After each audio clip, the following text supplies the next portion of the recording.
I spent the first 2 weeks of October on Kentucky Lake. I was there to practice for the Everstart Championship. Kentucky Lake in the fall is tough. They pull the water down, winter pool.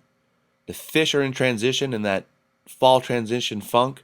The fishing historically is not very good on Kentucky Lake in the fall. It's not the fishery it is when the fish are stacked on the ledges. I worked hard just to find a few topwater fish, some fish around man-made structure, crankbait fish, rattletrap fish, fish chasing bait, but really tuned into their natural bait and not really eating what we were throwing real well. Then it got to be off limits for me on Kentucky Lake. Meanwhile, 4 lakes upriver, the FLW Tour was having an event on Lake Guntersville. And things were lining up. The Tennessee River fall shad movement, fish suspending, FLW Tour caliber anglers, and a new bait, a new rig, a new universe of fishing. The Alabama rig is quite simply awesome. I mean, the ability to throw 5 baits at the same time and create your own bait ball or school of bait fish. Just profound. The Alabama rig creates such chain reactions so quickly that it's literally too much of a good thing at times. I mean, you can get lost in a hurry when you start thinking about all the implications this bait has. Multi-rigging, poly-rigging, using teasers, using flashers, borrowing from trolling, borrowing from saltwater guys. I mean, the implications are just incredible. And even if the tournaments decide to ban these things, it's hard to put the genie back in the bottle. You can't dismiss the fish catching of these things. So up on Kentucky Lake, we're watching in worried fascination because we don't have any and there's no way of getting our hands on any. Saturday we started official practice for the Everstart Championship, and all we had to go on is pictures and YouTube clips. So we did the best we could with what we had, and I had friends coming from Guntersville I was planning on visiting with just to see one of these Alabama rigs in person. So I wanted to walk you through kind of our pre-practice through the tournament, and I stayed late after the tournament to keep filming. The first day of official practice, I started kind of taking on a multi-rig approach. I didn't have any Alabama rigs. I hadn't made them that previous night. I just read it all about it on the internet. Double rig grass minnows, quad-bladed spinner baits. Just trying to do something to better my chance of making my own, bait ball. It worked, but nothing profound. Then on Sunday, I hooked up with Casey Martin. That's Casey and his Triton boat in the background. Casey was the co-angler champion at Guntersville. That Alabama rig is the first time I've ever seen or held an Alabama rig, and it was an FLW Tour winning rig. Casey fished with Paul Elias on the 3rd day for the co-anglers and won the event, throwing that rig right there. That's my new friend Troy Anderson from Wisconsin in the foreground. I'll come back to Troy, but understand, this was our first time seeing the bait. We threw it out there. Our first impressions were, oh my gosh, that thing looks awesome. Swims great. And then the second impression I had was, wow, that is a big rig. It is a big bait. That thing weighs a lot. It is a bait of gravity, if you follow me. The Alabama rig people had quality hardware and snaps, stuff geared for big baits, big fish fishing. It matched up very well. I was impressed with what they used from a terminal tackle standpoint. But I still couldn't get my hands on an Alabama rig. I mean, they just were not to be found. This was too new and there was too much of a demand for them. So we made our own. I mean, epoxy putty, 2-part epoxy putty, spinnerbait, buzzbait wire, that's a coat hanger. The coat hanger rig never got thrown, but the little Sputnik homemade version 1.0, that thing caught the heck out of them. I mean, we didn't make a rig that didn't fish and swim great. That's the crazy thing about this rig. When you put 3 or 4 baits together and you put them in a good balanced spread pattern, they all kind of counteract each other. And if you got a bait that doesn't run perfect, the other baits kind of pull it back in line, and it's got this beautiful swim. It's just a really interesting and cool rig all the way around. I mean, everything you try seems to work. Using a flasher, I mean, catching 2 fish at once, catching 2 keepers on the same cast. Guys would hook one fish and kind of hold the other fish, leave it pinned, and hopefully another 1 or 2 fish would come grab their bait. Honestly, I didn't feel like I was too good at that. I get a little antsy leaving slack on a fish that's hooked. I want to get him in the boat and at least get one. But you know what I mean. You can catch 2 at a time all of a sudden. I mean, the rig was just crazy. Think about the tournament implications. We couldn't fish in Tennessee with a 5-way rig, only a 3-way. I mean, tournaments were being redefined as we're practicing. This is the last day of official practice, New Johnsonville, Tennessee. We had to do a U-turn, get out of there, and get back up to Kentucky because I wanted to fish the 5-way rig. That was unquestionably the better of the two. The more baits, the better. Now here's Troy again on stage accepting the Champions Trophy winner, Everstart Championship co-angler side. Troy had 18 pounds of fish on the final day on the Alabama rig. What was he throwing on the back of his Alabama rig? A 3-inch Big Hammer base smelt, 3/8 ounce heads. Congratulations, Troy. Awesome work, man.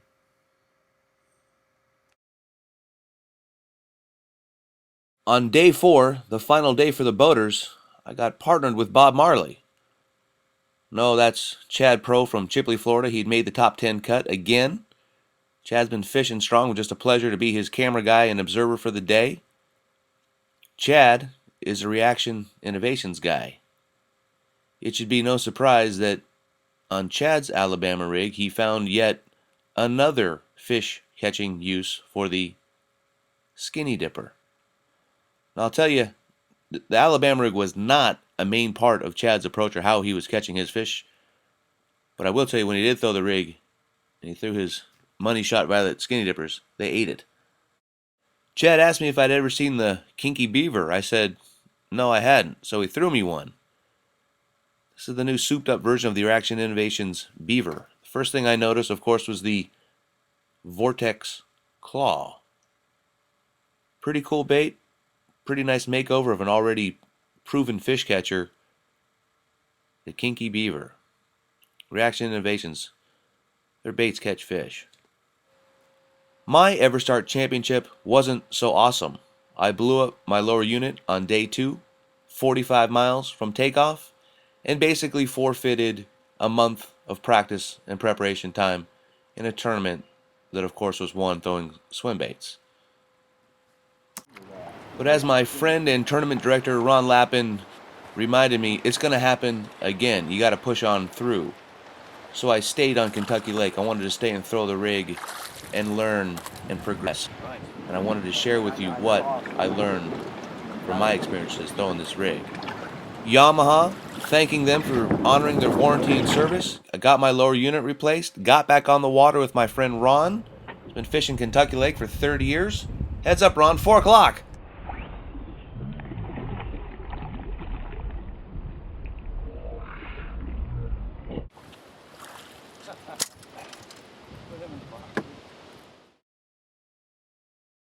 We were fishing 2 primary rigs. We had a shallow water rig, which was mostly 3-inch Big Hammers on 1/4 or 3/8 ounce heads, a stout 8-foot Loomis swimbait rod, a Corrado 300, and braided line. That was the shallow water rig because, you know, you're fishing 1, 2, 3 foot of water. You can drag the bottom and hit stuff. I mean, bottom contact is never a bad thing, deflection. But the hammers in this rig, if you run into wood, you're going to stick in it. It's not real good around wood with those big exposed hooks. So the bigger rigs, the 4 and 5 inch Bastrix and the 1/2 ounce and 3/4 ounce heads, that's a great rig and setup. But it's nearly impossible to keep that rig up off the bottom and not just completely dredging bottom, kind of mucked up style, because it is such a big rig. I mean, it is heavy. You literally cannot keep that thing off the bottom in less than 3 feet of water. It's just incredibly difficult to fish. So get yourself a lighter rig for shallow water and a heavier rig for the deeper water, anything more than, say, 5 feet. That's one of the things we definitely learned. And you know, if you can find the fish in the deeper water, if you've got outside spots where you've got 6, 8, 10, 12 feet, especially that deep water adjacent to the shallow flats in the back of the pockets. That's where the fish are. I mean, that's where the real big fish are.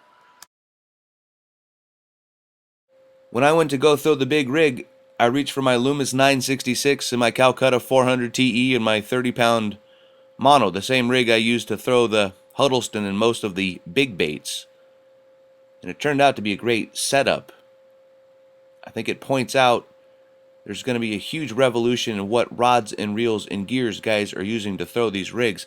I know Paul Elias won it using a flipping rod and braided line. I'm not convinced braided line is the way to go, and I'm certainly not convinced that a Pinnacle flipping rod is the right rod of choice.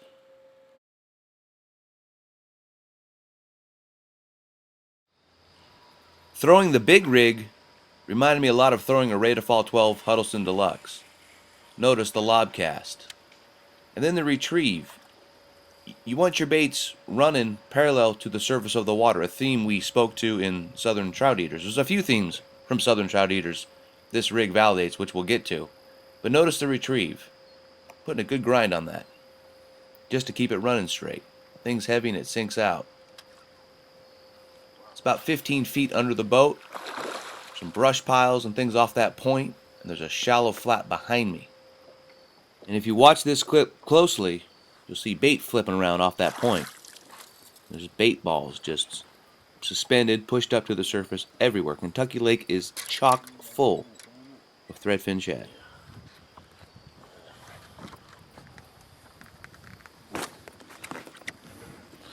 It's on the paddle tail tube version.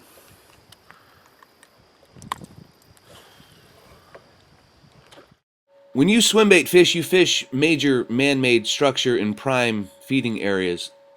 Look at these hook sets. This is just beautiful. It's a little known fact that Kentucky Lake has been overrun by Asian carp and bluefin tuna. No, I'm just kidding. We got into a mess of stripers, big stripers. These things are fun to catch. Again, the Supernova, just runaway nuclear fusion fishing. Ideas, rigging, species of fish you can catch, tournament implications, new strategies, practice implications. Just insane. How big are those? The Alabama rig is providing us truth in fishing. Think about what all of a sudden we're learning when it comes to fish behavior. Catching one fish on 3 different lures on the same cast. I mean, you couldn't validate that doing conventional fishing. I mean, you might catch 2 fish on a rattle trap, but I'm talking about catching one fish on 3 different baits. Yes, it's in the same rig, it's in the same spread, but that just goes to show how much we don't know about fish chasing bait and how they're really feeding.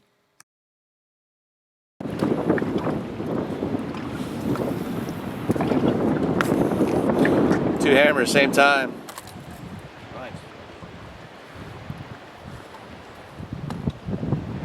Take over. Another one. 5 like that. Man, get well in a hurry.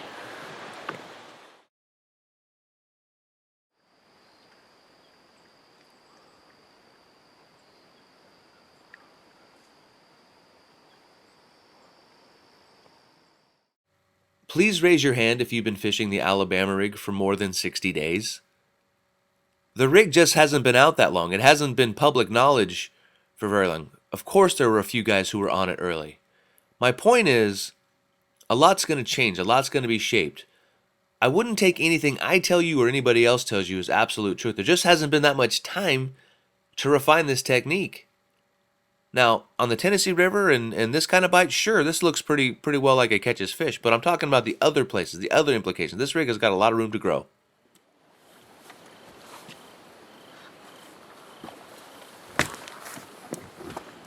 Look at this hook. And that's one of the challenges, I think, with the Alabama rig is going to be matching terminal tackle. I'm fishing a Corrado Throw this fish back, but that's a keeper. Solid. Fishing a Corrado 300, 80-pound braid, Loomis 965. I throw 8-inch triple trouts with this rod, 6-inch weedless Huds. I mean, this is all swim bait gear. This is my light rig. I got 3-inch hammers, quarter-ounce heads. I'm using the heavy gauge quarter-ounce heads on the hooks for this reason, but I'm still bending out stuff. So I'm just learning, but I believe terminal tackle is going to have to fall in line quickly, because that could be a problem. The Alabama rig brings big bait fishing to the masses. Notice I didn't say swim bait fishing. All of a sudden, guys who've never lobbed a lure that weighs over 2 ounces are going to be faced with challenges of, whoa, how do I cast this thing? How do I retrieve it? How do I prevent breaking off midair because I threw a backlash? The flipping rod and low profile reel and that mentality, mark my word, you'll be seeing a lot more sales of swim bait rods as a result of the Alabama rig. More round reels with the gears and gearing and spool capacity. Braided line, sure, it works, but again, I'm not convinced that's where it's at. There's a lot to be said here, but it's just one of a few presentations you can use to fish the Alabama rig. But let's be real, the Alabama rig catches more and bigger fish. Here's one almost 7 pounds. This is the biggest fish. I was at Kentucky Lake for over a month, and I'm throwing full-blown 8-inch Huddlestons, 10-inch triple trouts, 8-inch triple trouts, bull shads, the kitchen sink of big baits, and never had a fish half this size. I mean, I'm just blown away what this bait and rig does to catch more and bigger fish. Again, I think it's going to fast forward most guys into a trophy fishing conversation and mindset because of the tournament implications of it. It crosses over. It's tournament fishing, it's swim bait and big bait fishing, all mixed into one, and it's exciting. I mean, how's this smallmouth? Thing is a magnum. In a few short days of fun fishing after the Everstart Championship, we caught a lot more and bigger fish than we had done in all of our previous practice. You want to keep your rig where all 5 baits are running closest together. You don't want to spread that rig way out. You want to keep the baits running in the closest, tightest bait ball you can possibly make.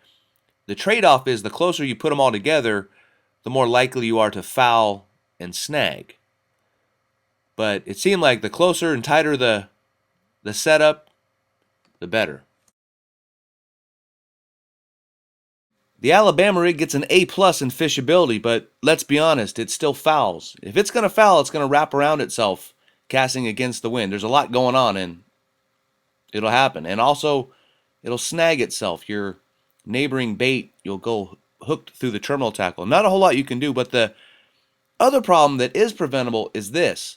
When your neighboring bait, the tail of the neighboring bait gets stuck in the gap between the bait and the hook of its next door neighbor. So just understand that this happens, and this is probably the number one foul or frustration I had fishing the bait. And the key is the gap in the jig head that you're using. And truthfully, I wasn't using the best possible jig head here. I needed a bigger hook with a bigger gap. Definitely know you can break your rig. I mean, after so many fish catches and so many fish coming in and shaking and thrashing and 2 and 3 at a time, you are going to break the wire. So just be warned.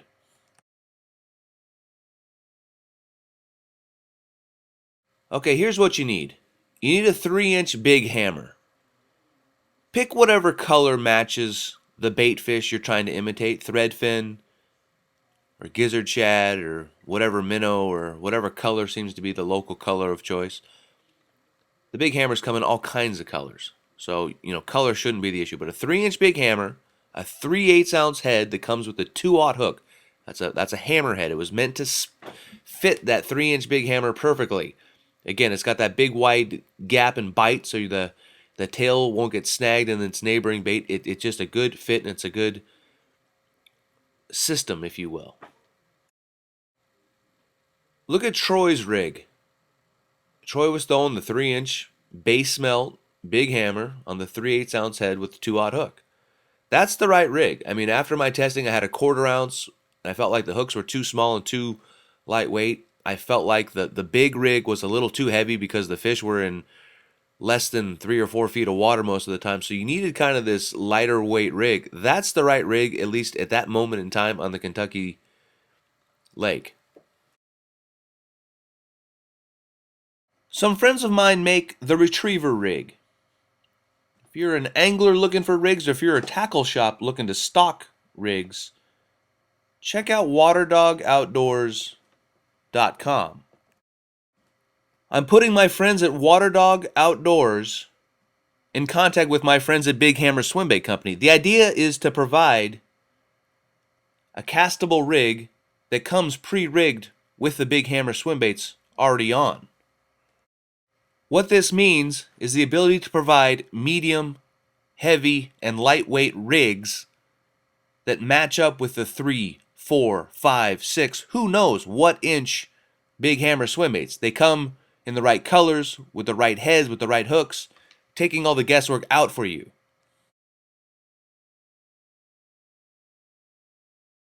The Alabama rig continues to kill me. Here I am back in Arkansas after I had left Kentucky Lake, throwing the Alabama rig on some of these Ozark lakes and catching some Magnum walleye.